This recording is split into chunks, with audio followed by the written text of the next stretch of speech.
spoke with about 20 Europeans this morning from Turkey, from Slovenia, from the Czech Republic, from Latvia, from Estonia, from the UK, from Ireland. And to a person in that room, they saw the same thing I was seeing in this much more detailed scenario that I gave them.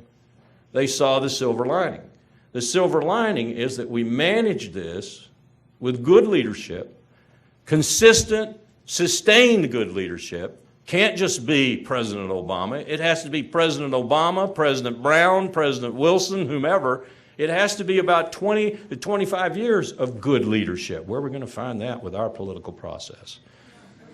Think about 2000. Think about 2000. I sat there as a member of the Republican Party and I thought to myself, my God, 300 million people in this country and all we can come up with is Al Gore and George W. Bush. My God. How do we change that? I think that's part of the problem. But we have got to have sustained leadership.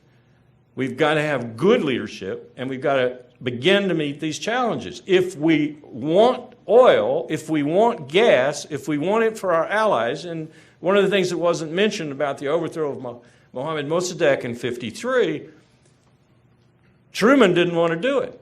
Truman was adamantly opposed to it. Truman didn't like the CIA very much. Read his editorial in the Washington Post, December 22nd, 1963, right after Kennedy was assassinated.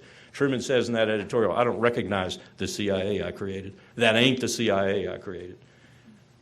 One of the reasons that Eisenhower changed his mind, because Eisenhower came in opposed also. One of the reasons was a guy by the name of Allen Dulles at the CIA and a guy by the name of Winston Churchill, who'd come back to power in the UK, and both were essentially saying not just that the communists are coming, the two-day party, which was sort of farcical, but they were saying the Marshall Plan, and England, because this money was huge coming from the AIOC into the coffers of the Europeans, and particularly into England. And you needed cheap oil to fuel the recovery of England and the recovery of Europe after that very cataclysmic war for them. We were the only nation, essentially, that was unscathed. The rest of Europe and Japan, of course, they were ruined. They had to start over again. So that was part of the motivation. If part of the motivation is that we have to go after oil and gas in the world, then by God, we better start telling the American people about this, shouldn't we? And we should give the American people, including you here tonight, a right to vote on this. And you should have the right to say, that's not the way we want to do it. I believe the blueprint is a better way to do it. I believe that we should deal with world leaders. I believe that the marketplace, my God, we're always talking about how it works so well. The marketplace ought to designate where this goes. And if it starts running out and we haven't made the transition fast enough to the basket of energy resources that we're going to have to, then by God, we've got to have it administered somehow. And you don't administer it, as I was looking at doing in war planning in the U.S. Pacific Command in the mid-'80s, by mounting the Arabian Peninsula with 5 million American soldiers, taking it over, putting the oil wells under the UN in a trusteeship and administering them for the world. That's not the way to do it. You need to get to talking beforehand. You need to get to dealing diplomatically beforehand. You need to work on the problem. You do not need bombs, bullets, and bayonets. And I'm a soldier up here telling you this because soldiers die. Soldiers get wounded. I tell my students the most fateful decision a president can make is the decision to send young boys and young girls to die for state purposes. And something we forget, to kill others for state purposes. Even by DOD's estimates, we've killed 100,000 in Iraq. I think it's more like 300,000. We have sent the greatest refugee problem into Syria and Jordan that the world confronts right now. A young lady who was a student of mine who came back from East Africa just a week ago was in my office. She had been in Jordan, she had been in Syria, and she said, this is the worst refugee problem since the Holocaust, and where do you see it in an American newspaper? No one is reporting on it. Right now in Jordan, even those Iraqis who were wealthy enough to sustain themselves in Jordan are out of money. Where are they going to go? The greatest comment on the instability of Iraq today is the fact that almost 4 million Iraqis are not returning. Tell that to David Petraeus. Tell that to Ray Odierno. Tell that to Ambassador Chris Hill. How can you say that Iraq is solved when you've got 4 million Iraqis who are saying, I'm not going back? And they're not going back because it's not secure. It's not safe. So how do you get out of this? How do we as Americans get out of this mess? This physical mess, this war instrument, the highest use mess, this business of presidents thinking that the only disciplined instrument of national power they have lives in the Pentagon? It isn't going to be because of President Obama. It isn't going to be because of National Security Advisor Jim Jones. It isn't going to be because of Secretary Clinton. It's only going to happen if we, Americans, say that we're fed up with it. It's only going to happen if we begin to stop doing what we've been doing for the past, I don't know, my lifetime. And I've been right there with you. We've been so damned apathetic about our government. You know, the founders put a clause in the Constitution. It's very short. It's extremely short. It's called the impeachment clause. And I think James Madison, James Monroe, George Washington, Thomas Jefferson, you name the founder, would be absolutely surprised that we haven't used that clause except twice fecklessly and once successfully. The one successful one was when the articles of impeachment were so strong against Richard Nixon, he chose to resign rather than be the first president to be successfully impeached. I think the founders would have said we would have impeached a president probably about every generation. That would have been their prognosis. Why haven't we? Because as Eisenhower warned in his 61 farewell address, the insidious power that goes unwatched, the insidious power that isn't overseen, that isn't regulated, that isn't looked at by conflicting interest and so forth, which was the principle of our founding, is power that will be abused and misused. And we have allowed power to be misused and abused in this country, particularly since Richard Nixon and Henry Kissinger.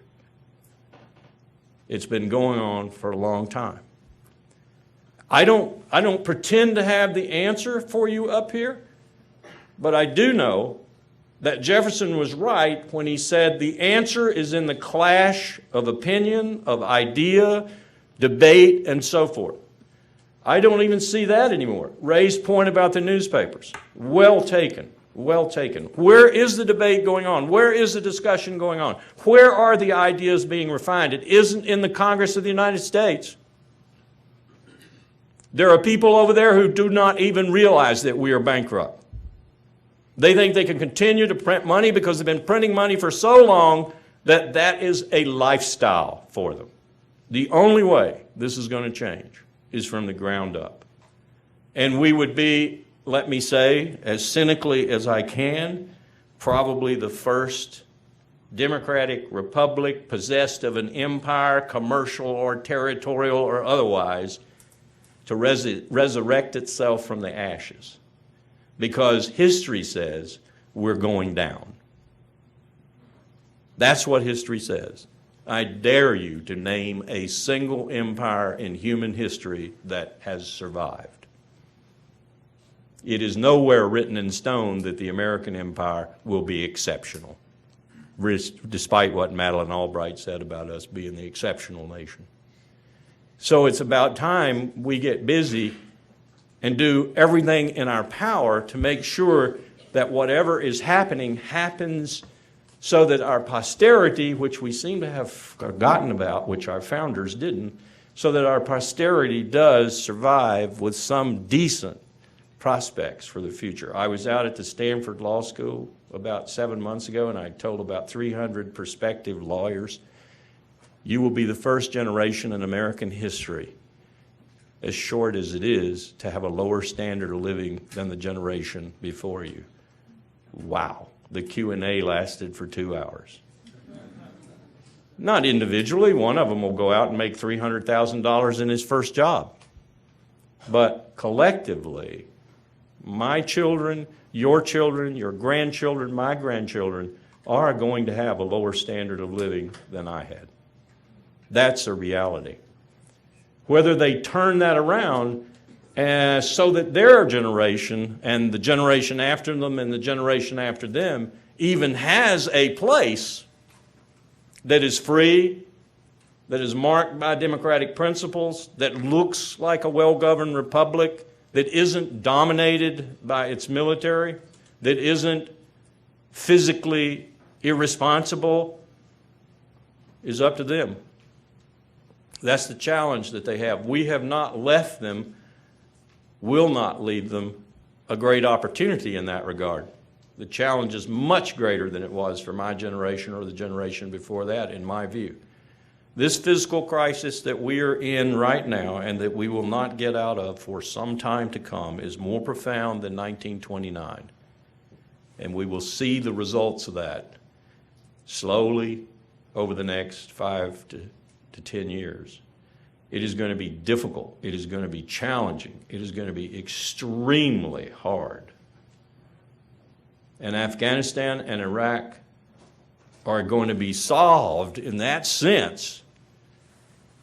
But as I left the European leaders today, I said, think about it for a moment.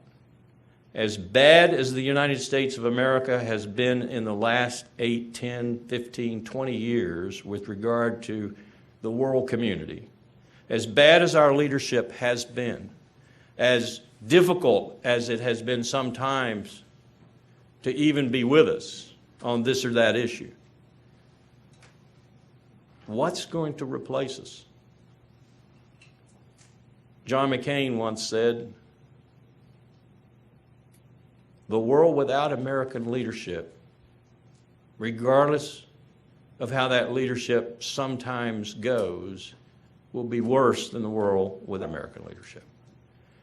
I think the answer to John McCain's comment in the last 8 years was one of doubt as to whether that was a reality or not. Lots of my friends in Europe, and lots of my friends in Japan and in Asia in general would question that. They would say, American leadership has gotten so bad that we are now working on other alternatives. In Asia, they're denominating transactions in renminbi and yuan and yen and euros. OPEC, they're talking about denominating oil transactions in other than dollars. If the dollar ceases being the transactional and reserve currency in the world, that's a shock. That's going to be a huge shock for us. We will no longer be able to borrow money on Monday and pay back less money on Tuesday. Charles de Gaulle once called it the great evil of the United States, the fact that we had the dominant currency in the world. That may be going away. All of these things are coming. All of these things can be dealt with. All of these things can be managed with good leadership. But most of all, they require a vigilant, alert, constantly watching, constantly overseeing electorate. And that may be the greatest challenge of all. Thanks.